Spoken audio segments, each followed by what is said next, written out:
गीतांजलि ने अभीरा के लिए सत्यानारायण की पूजा रखी थी। बाहर आसमान पर हल्के बादल मंडला रहे थे, हवा में एक अजीब सी बेचैनी थी और हवेली के अंदर भी जैसे कोई उनका तूफान पिल रहा हो। सबको लगता था कि ये पूजा एक आम मजहबी रस्म होगी, लेकिन असल में ये पूजा इस घर में छुपे हुए कई राज खोलने वाली थी। अरमान जब ये सुनता है कि गीतांजलि ने पूजा का एहतमाम किया है तो इसका गुस्सा बेकाबू हो जाता है। इसके चेहरे की रगें तन जाती हैं, आवाज़ ऊंची हो जाती है। गीतांजलि, ये सब ड्रामा बंद करो। मुझे पता है तुम क्या चाहती हो।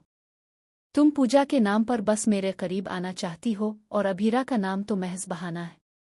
गीतांजलि एक लम्हे को सुन रह जाती है, फिर धीरे से कहती है, अरमान, अगर तुम्हें लगता है कि मैं सिर्फ बहाना बना रही हूं तो ये तुम्हारी भूल है। मैं सच्चे दिल से अभीरा की रिहाई चाहती हूं, लेकिन साथ ही मैं चाहती हूं कि घर के लोग ये समझें कि हमारी शादी को अब वो नज़रअंदाज नहीं कर सकते। अरमान का गुस्सा और बढ़ जाता है। इसकी आंखों में सुर्खी तैरने लगती है। वो झटके से कुर्सी से उठता है और कहता है, मारा ने अगर हमें साथ देखा तो वो टूट जाएगी। क्या तुम्हें जरा भी परवाह नहीं है?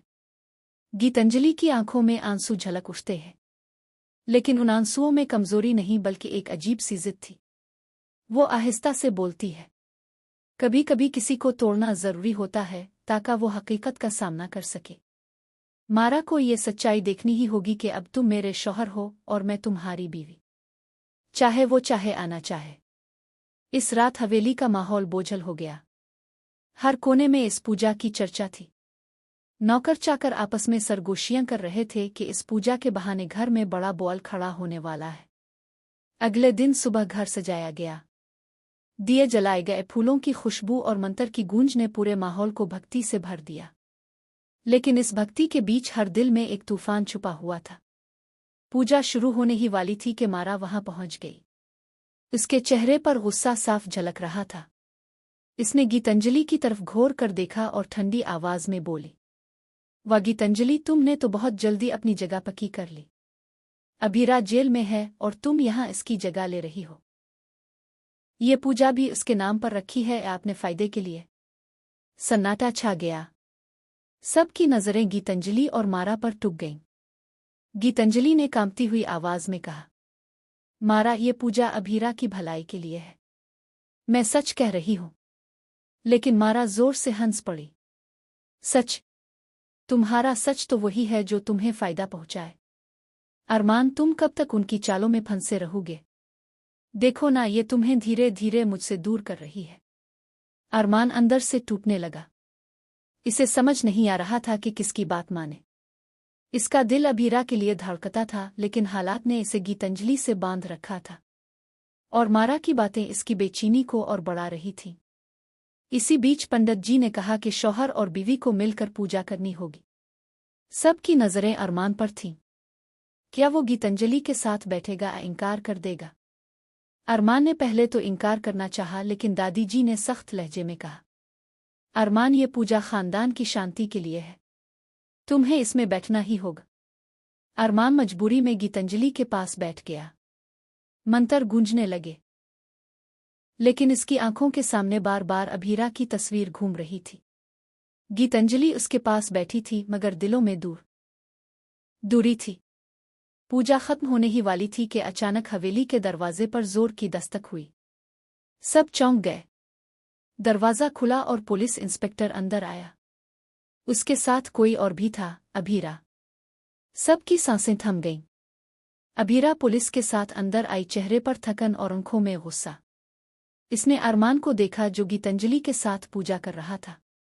इसकी आंखें भर आईं, लेकिन इसने खुद को संभाला। क्या यही हो रहा है मेरी गैर मौजूदगी में? अभीरा की आवाज में दर्द और आतिश दोनों थे। अरमान हल गया। इसके पास कोई जवाब न था। पुलिस इंस्पेक्टर बोला, हमें असल सबूत मिल गया है। अभीरा बेकसूर है। असली मुजरिम कोई और है और बहुत जल्द इसका नाम सबके सामने आ जाएगा। कमरा सुन हो गया। सबकी नजरें अब गीतांजलि पर थीं, क्योंकि इसके चेहरे का रंग ओढ़ चुका था।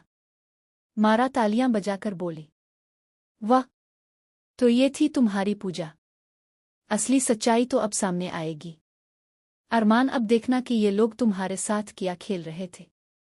गीतांजलि घबराई हुई थी, लेकिन फिर भी इसने खुद को संभालने की कोशिश की। वो बोली, मैंने तो सिर्फ भलाई के लिए पूजा रखी थी, इसमें मेरा क्या कसूर। लेकिन तभी इंस्पेक्टर ने कहा, हमें सीसीटीवी फुटेज मिली है जिसमें साफ दिख रहा है कि जेल में अभीरा को फंसाने वाला कोई और नहीं बल्कि तुम्हारे घर का ही कोई रुकन है। सबकी सांसें अटक गईं। अरमान के दिल की धड़कन तेज हो गई। गीतांजलि के हाथ कांपने लगे। इसकी आंखें बार बार उधर उधर देखने लगे। अभीरा ने ठंडी नजर से कहा, मुझे पता था कि सच ज्यादा दिन छप नहीं सकता। अरमान, अब तुम्हें खुद तय करना होगा कि तुम्हारा खानदान तुम्हारे साथ है या तुम्हारे खिलाफ। अरमान की आंखों से आंसू बह निकले। इसने गीतांजलि की तरफ देखा, फिर मारा की तरफ और फिर अभीरा की तरफ। इसके सामने तीनों औरतें थीं, एक जिसने इसे अपने झूठ से बांधा, एक जो उसके लिए सब कुछ छोड़ चुकी थी और एक जो उसके लिए जेल तक से आई थी। पूजा का मंडप इस वक्त किसी रणभूमि में बदल चुका था। हर कोई सच्चाई जाना चाहता था, लेकिन असल झटका अभी बाकी था। इंस्पेक्टर ने धीरे धीरे कहा, असली गुनहगार का नाम है। सब ने सांस रोक ली। और यहीं से आगे की कहानी और भी खतरनाक मोड़ लेने वाली है।